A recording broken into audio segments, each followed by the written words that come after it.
एक बार की बात है, नीम करौली बाबा जी दक्षिण की यात्रा करके लौट रहे थे।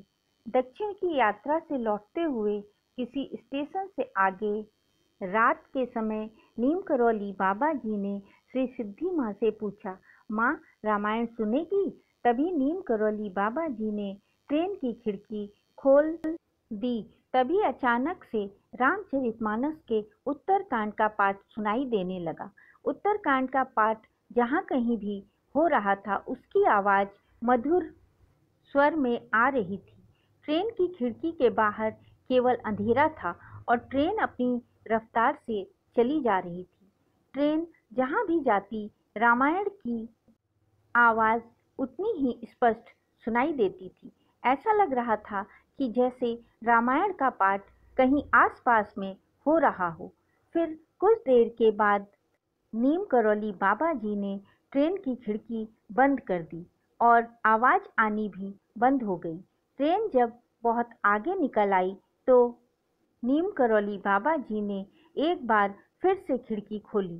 खिड़की खोलते ही रामायण का पाठ फिर से सुनाई देने लगा। श्री सिद्धि माँ और जीवंती माँ दोनों एक दूसरे का मुंह देखने लगी।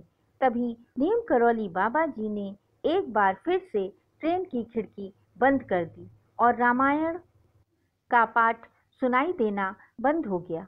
नीम करौली बाबा जी अपनी लीला करते रहे और ट्रेन इलाहाबाद पहुंच गई। नीम करौली बाबा जी अपने भक्त हेमदा के घर आ रहे थे। इलाहाबाद में प्रयाग स्टेशन के पास में ही हेमदा का घर था और उन्हीं के घर पर रामायण का पाठ हो रहा था। जाड़ों के समय नीम करौली बाबा जी इलाहाबाद आ जाते थे, लेकिन उस वर्ष बाबा इलाहाबाद नहीं आए, तो बाबा जी को बुलाने के लिए ही अखंड रामायण का पाठ रखवाया गया था। रामायण के पाठ का अंतिम दिन था, परंतु पाठ पूरा नहीं हो पा रहा था। रात का समय था और 9 बज रहे थे।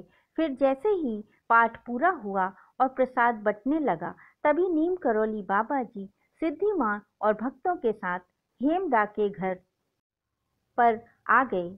वहाँ पर आने के बाद पता चला कि रामायण का पाठ तो हेमदा के घर पर ही हो रहा था, जो सभी को ट्रेन में सुनाई दे रहा था। नीम करौली बाबा जी भक्तों को बहुत दूर की आवाज़ भी सुना दिया करते थे। जय श्री नीम करौली बाबा जी की। बाबा के भक्त एएस चैनल को लाइक करें, शेयर करें और सब्सक्राइब करना ना भूलें।